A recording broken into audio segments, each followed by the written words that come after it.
Hi everyone, welcome to Lady Chats. My name is Olivia Martinez and I'm Director of Marketing at Lady Suite, and I'm here with Kristi Vance, Director of Sales and Operations. She's also a product development genius, a huge advocate for self-love, self-care, body positivity, and mental wellness. And today we're sitting with Maggie Harrison, Pennsylvania-raised, New Orleans-based writer and creative whose work covers everything from wellness to social media to grief and loss. And she recently penned an article for Lady Suite on discharge. So today we're here to undo the taboo around the topic of vaginal discharge. Would you two go ahead and introduce yourselves and what this topic means to you? So, like you said, my name is Maggie Harrison. I always tell people about Pennsylvania because it's my favorite thing about me, apparently. But yes, raised in Pennsylvania, New Orleans based, and I am a writer first and foremost. But I work freelance in a lot of things. I'm a freelance writer, mostly in the beauty and wellness industries, and I'm also a freelance social media marketer and designer. And I'm a gig economy gal through and through. Nice. So this topic, I was really overjoyed to write this for Lady Suite. Like, I adore Lady Suite. I have since I first tried your products.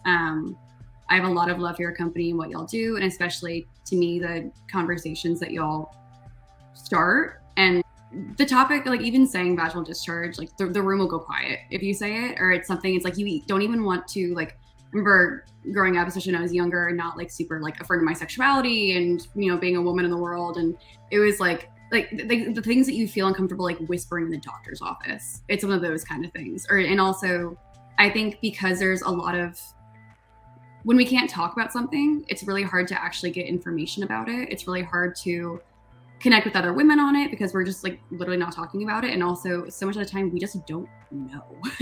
We just have no idea. We have no clue.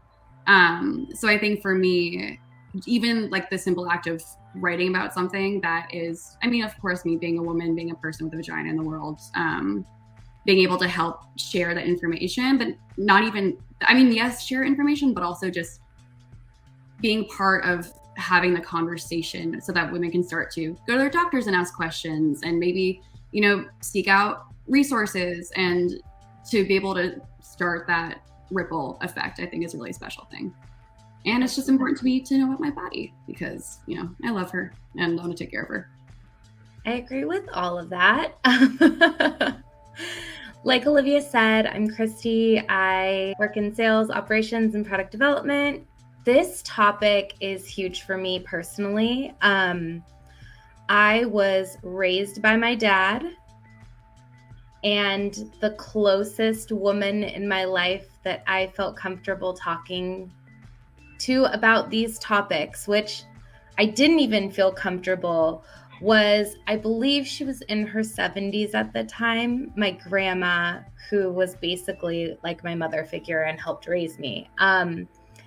And not only learning about how to care for yourself and your vulva and your vagina and learning the difference between the two, it wasn't really something I was like running up to and talking to my dad about. I'm an only child, so I didn't have siblings to really have this conversation with. And during like the puberty phase of my life was just when internet was beginning, and we didn't even have a computer in the house yet. So there wasn't really anywhere that I felt comfortable asking anyone questions. I had a male doctor as well. So I didn't feel empowered enough as a woman to be able to have those conversations with him. And I remember, just hearing like young boys like make snide remarks about certain things, like, oh, did you see so-and-so's underwear at her house and blah, blah, blah. And like little gross, disgusting, like boy comments that just made me feel like everything was wrong, And so there was like that part of my youth. And then the like crazy STD sex talk you get at school where it's like, if anything's abnormal down there, you have a disease or something's wrong. And nobody ever told me that vaginal discharge was normal. So I automatically assumed that I was just permanently broken or something was like really wrong down there. And it wasn't something I felt comfortable going over to my friend and being like, hey, do you have this too? Definitely in my 20s and 30s, it's much more of a normal conversation. And also, I think the environment has changed. But I really love being a part of a company where we're helping make these resources more readily available, these conversations more top of mind or easier to have. And yeah, hopefully all the future little me's will have all the resources that they need to feel comfortable in their body. It's so interesting to hear other people's experiences, and I find, and thank you for sharing all. Yeah. And I find that I had a really strange upbringing in regard to sexual education and sex ed. I grew up, I'm from a very rural area. My town itself is interesting. Like, I graduated with 100 kids, but there's also a liberal arts school in the town, and it's really small, but we have a bit more influx of culture and different ways of thinking, and academia really helps with that in the town. But it's still, rural Pennsylvania, and we still had abstinence-only sex ed at school. But I was also, at my church, I was raised Unitarian, and I took when I was in 10th grade, I took a comprehensive 8-month sex ed course. So I found myself in a really interesting place compared to the students around me. And I mean, even with that, there's still a bit of like you said, you hear the little things that people say in school, and you see there's like nobody talking about this on TV. So still in like the greater general culture, there's no, or at least when we were growing up, I think it's different now, and that's awesome. There's just none of it. But I had this really weird, so at school, I'd go to abstinence-only sex ed in rural America, which is, that, and then which I can't remember, truly can't remember a valuable piece. And like you said, a lot of it was really just like, don't do that, that's bad, and yeah, you're broken, and okay, cool, great.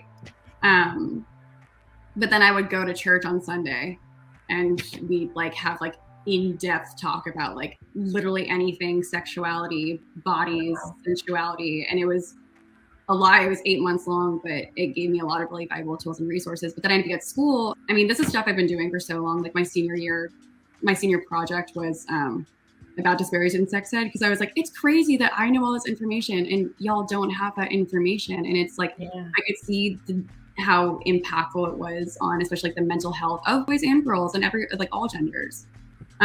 So it's really, it's so fascinating to know the very different upbringings in terms of education that people have. And at the end of the day, talking about it and having these kind of conversations are really the best things that we can do. Yeah, for sure. So true. I grew up pretty religious. So I'm 40 now, and I have a 20-year-old daughter. So I'm, in a different generation, but we didn't have an internet, it was basically whatever your parents told you, whatever you were finding in a book, or maybe the whispers on the schoolyard, but nobody really taught you anything at all, except don't masturbate, don't have sex, don't look at it, don't touch it, just pretend that part of your body's not there at all. So yeah, when it comes to discharge, you're not learning anything about your cycle.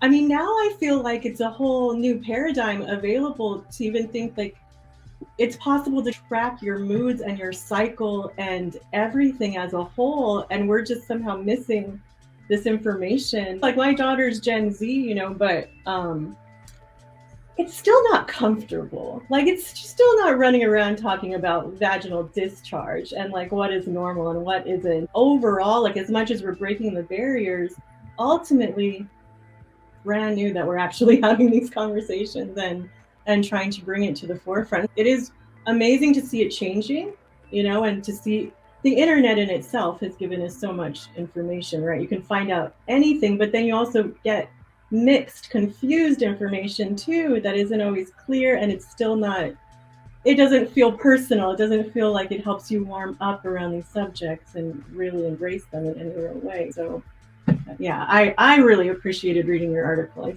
It gives me reminders, because it is hard to hold on to all this data and about the different phases and what means what. So I feel like I could read it over and over again and still learn every single time. Vaginas are so cool. They're so cool. There's so much to know. Yeah. I think part of the issue with the way that we talk about discharge specifically, or anything that doesn't feel inherently sexual about a vagina, I think that's part of it too. And that's part of the stigma, where I think that whenever it's within a really clinical context, that's where it can be like, we're taught to, if we are going to talk about it, if we are going to seek information or have a conversation with a friend, with a partner, with a doctor, whoever it is, I think that it's easier. It's not softens the blow, but it's just better accepted when it's within a sexual context. Versus when you talk about vaginal discharge, it's too clinical. So that's when it's like, oh, a vagina, it's not for sex. It doesn't exist, you know? And I think that's a big part of where that stigma and where that really just like extreme discomfort. And it's also, it's arguably like the most personal part of us, like physically the most personal part of us. So how do you, especially if you do grow up in an environment where you don't understand. And so it's like, oh, I mean, how do I talk about this? This is shameful, because not only is it through that very clinical lens, but a lot of time we just have no idea, and we don't even know where to begin to ask the question. So I think that that element of it feeling so clinical, I think that's part of what keeps women from talking about it, and keeps women from, or people with a vagina from just asking the question to begin with. Well, and, you know, kind of like what we touched on earlier a little bit about the information that you receive. It's interesting now that I have more information, and even reading through your article, because I've certainly learned a lot more as I've gotten older and information's become readily available. But even understanding that, so you finally learn, okay, vaginal discharge is normal. Like, that's a part of me, but then it changes and you're like, wait, I was normal and now something different's happening. So something must be wrong. So there's like that extra layer of learning that comes into play in my early mind, based on the information that I was given. It's like, oh, if something changes, you have an STD. And it's like, that's instantly what you think, and especially what should you expect at different times in my cycle? Like, that whole phase and that information is literally like what I've been learning and noticing about my own body, but was never told that, hey, yeah, you just go through phases, and that's kind of how you can tell where you're at in your, monthly cycle or whatever. So informative and so just normal. And I probably spent like at least my first 20 some years of my life like just thinking like, oh my God, this is not normal. And then when you start having sex and get into relationships, you're like, oh my God, I have to hide my underwear, like they're gonna think something's wrong with me. Or there's the media, and there was such, and still are so many comments and such a focus on advertising covering your odor, like your smell is not normal. So, fragrance, do all of these things that are so bad for your vagina and your vulva to try and like eradicate a normalcy. It's inventing problems that don't exist. Yeah. And this is truly, and then that's too where, why I love your company is because it's supportive body care, it's supportive vaginal care, where it's not replacing any inherent functions, because the vagina is a self-sustaining system, Right. Or like any other self-sustaining system, it can get a little off track sometimes, and that's okay too. And so then the other reality is like, if there is something that's off, it happens to everybody. It's fine, right. So like, even if there is, so it's one, getting in touch with those natural cycles and understanding like, oh, when I'm menstruating, I'm just shedding my cervical wall. So I'm not really having, this isn't really discharge. This is menstruation. This is menstrual blood, this is your cervical wall. And then understanding that at different times, like right after your period, you're not really going to have anything. And then you move into the different where it's like a bit milkier, creamier, you have a little bit more. And then towards the, up towards ovulation actually gets really slippery, and how understanding one, it changes because your body is just different. Like males go through a hormonal cycle in one day for the most part, and women it's 28 to 31 days. So we are very like in rhythm in a very deep way with the earth, with their bodies. And we're all very different. But so it is going to change. So one is understanding that it is going to change. So don't expect it to stay the same all the time. And then once you do understand, like, oh, this is normal for me, and like I feel fine. Like that's part of it too, is like understanding your own body. Like I feel fine, because I think usually there is a little bit of like whether it's like discomfort or itching, or maybe you're burning, or there is a little bit of an odor that's just not normal to you, where you're like, oh, even if it's not like unpleasant, maybe it's just different. So you're like, oh, once you get comfortable with your own body and understanding what's really happening for you, and you get really in tune with your own natural cycles of things. And again, we're all very different. Like we, it's like a fingerprint in a way. But once you get in touch with your own rhythms, then you're able to know, oh, something is off, and that's fine. But that's when I need to go ask the question. And that's when I need to really kind of get a sense of like, what is wrong, or what is off, or what is abnormal, because there is like normal or abnormal, Absolutely. Seeking information and seeking help is totally fine. And so that's another reason why it's really important to have the conversation, because that's one of the facets of, loving yourself and being in touch with yourself isn't just being okay with yourself when things are good and great. Right.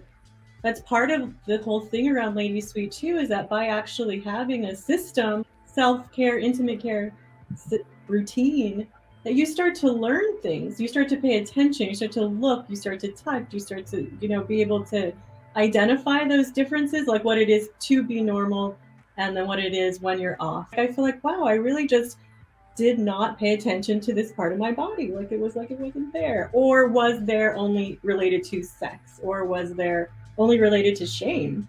And even like simple problems like ingrown hairs created shame too. Like when I had, we're gonna have sex and you're like, oh God, like I don't even know how to talk to my partner about an ingrown hair.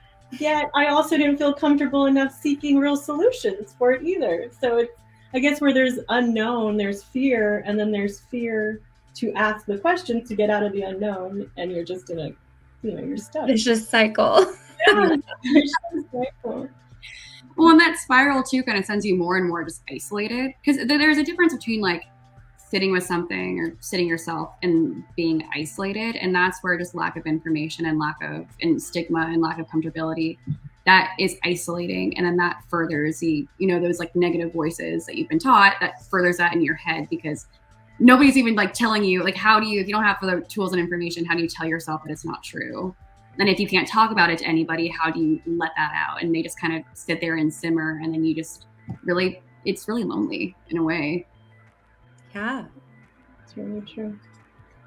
I think it's really cool, like just having the conversation around normalizing the conversation, but I know have some like, kind of tips to keeping things a little more balanced. Again, it's staying in touch with your body. And it's also understanding that, nowhere in your body is separate from anywhere else. Like what we put into our body impacts every other thing in the system, what we do, where we go, how much sleep we get, our mental state, grief, like joy, whatever it, like every single, we're such holistic little star babies in this world.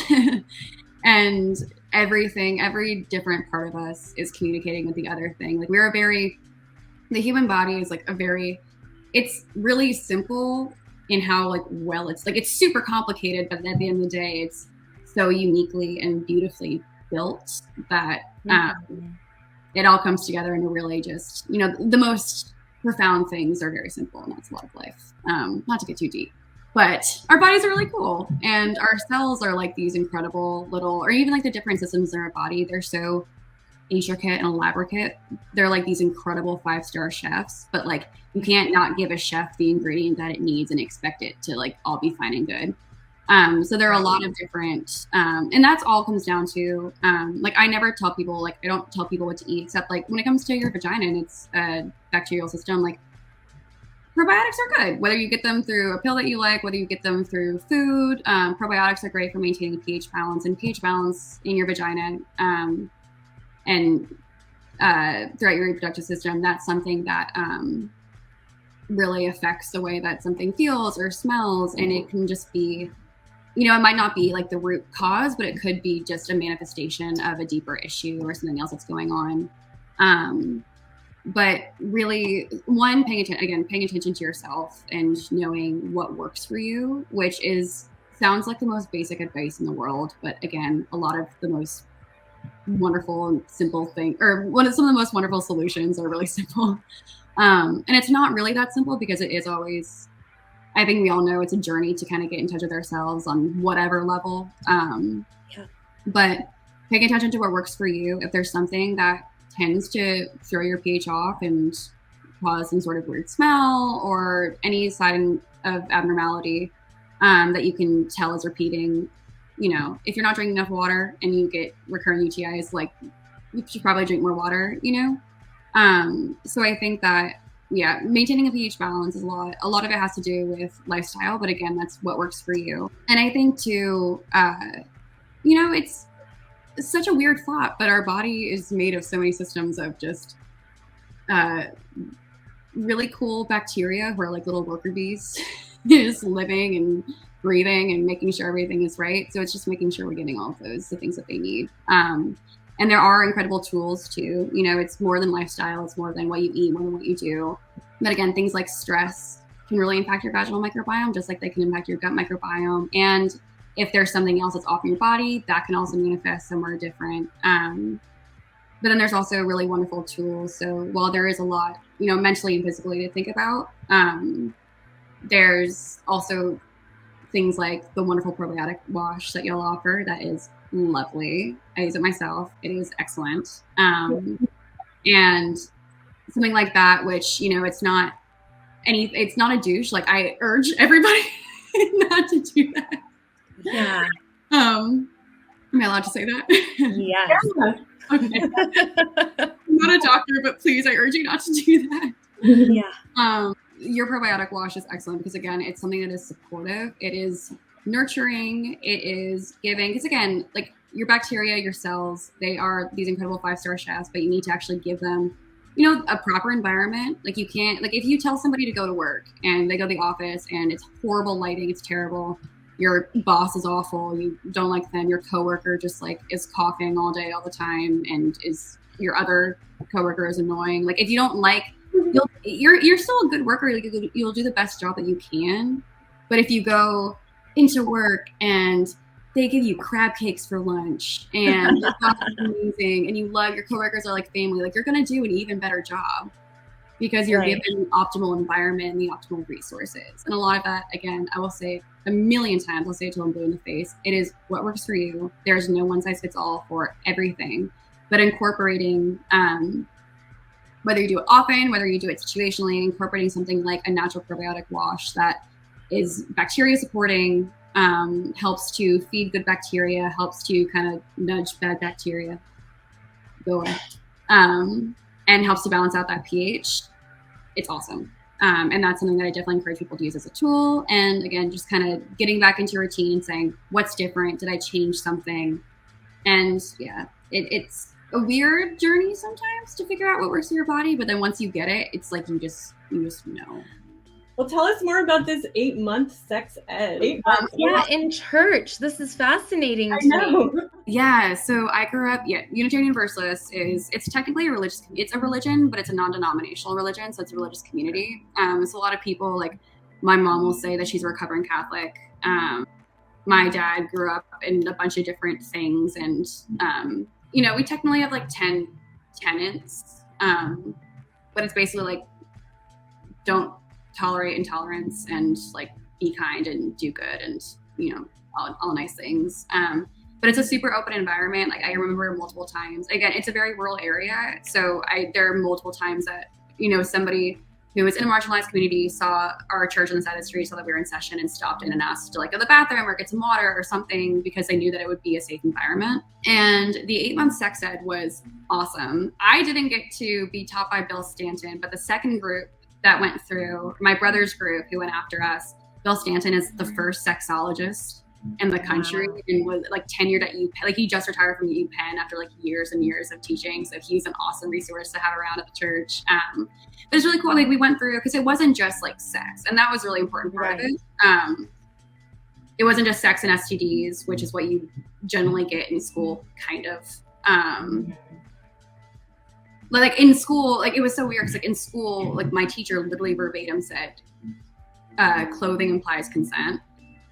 So I was like, well, that's crazy. No.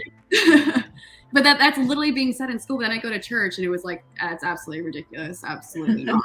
But it was cool. Like you had like a little, and one of the things that made it great was like there's a question box. So if there was a question that you felt uncomfortable asking, I remember somebody wrote like, what is an orgasm? And I'll never forget the answer. It was like, if, you know, when you're just like waiting to sneeze and then you do sneeze, it's the best feeling in the world. And that was the answer that I was given. But it was lovely. And it was really just open. You're there with your friends. You know, these are people you've been around for a long time, and everybody's family, friends too, because it's a small area. It's a small community. And I remember like we would do things like one week we're learning about different sexualities and gender expression. Wow. It was a lot. It wasn't, so it was sex and it was sexual health, and it was making sure you had all the tools and information that you needed, and a lot of resources on a very like clinical level. But then it was also about sexuality and understanding your sexuality and being tolerant of others. And so it was great. Honestly, it was fun. We would look forward to it every week because we'd be like, oh, this week we're going to just talk about condoms. And the next week it's like, hey, wear this pregnancy suit. And the next week it was like, let's watch this movie that features two gay men as a lead. So it was very like, it was very holistic, and it was, yeah, you know, you're 16, you just go to church every Sunday and just talk about all different kinds of sex and sexuality. It was really, it's something that to me was very formative, just in openness. Yeah. Yeah. That's rad. I feel very lucky to have had it. It was called OWL, Our Whole Lives. And it's not, I don't know, it's like technically a Unitarian run program. Like, I don't know if it was started with the church or not, but it's something that the church employs. But I think that other like community centers can have access to it, and anybody who like wants to have access to it can have access to it. It wasn't just, because you start to notice it, like once you have that information, like I think we've all had that moment where you like, once you get it, then you start to notice like, oh, that's not okay. Yeah. You know, especially when things are being taught to you from a level of like, that's a teacher. So I listened to the teacher. Like I remember I was in a class that was not sex ed. It was like a sociology class or something in high school. And the teacher was trying to argue that there's a state university that had, which is awesome, a state university that had maybe condoms, tampons, and Plan B vending machines in the dorms, which is super cool. Yeah. Like, explaining to the class, like it was supposed to be like a moral question, but he was framing it in the sense of Plan B. He said Plan B is an abortion pill. Right. So you can argue that it's state-funded abortion, to which I was like, no, you can't. But then other kids, right. Like, what about the kid in the class who doesn't have that information and doesn't know? And what if this person doesn't take it because they think it's abortion and they get pregnant when they don't want to? You know, so it's those little, like, when you hear things from authority figures and you don't have like the ready information that, you know, it's things like that have always got me. And then I got sent to the principal's office because I stood up and I said, that's really correct information. That's amazing. I know, right? Yes, Our Whole Lives. I definitely encourage y'all to look it up. It's really cool. All right. Well, thank you so much. I guess, does anybody want to say anything about vaginal discharge on our way out? I mean, information is strength, information is power, and the more information that you have about your body, the more empowered that you can be in your body. And a big part of having access to the information is giving yourself the permission, telling yourself, you know, this isn't shameful. My body is for more than anything sexual. You know, your vagina, your reproductive system, and all of you is just a beautiful, special, wonderful thing. So there's nothing to be ashamed about.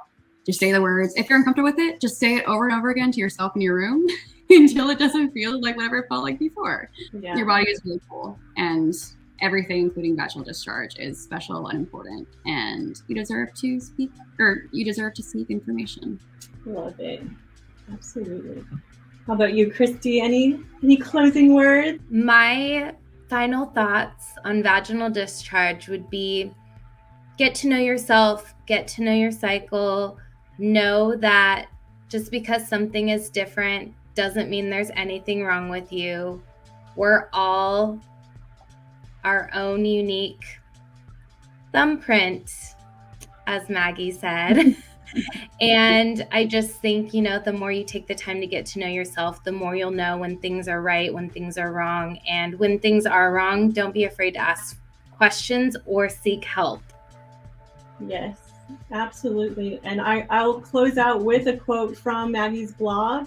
And the blog will be dropped below this conversation too. So it's, will be on our website. Vaginal discharge, say it loud, say it proud, and know that by joining the conversation, you're an active part of ending the stigma, and that you're also helping spread valuable information to those who need it.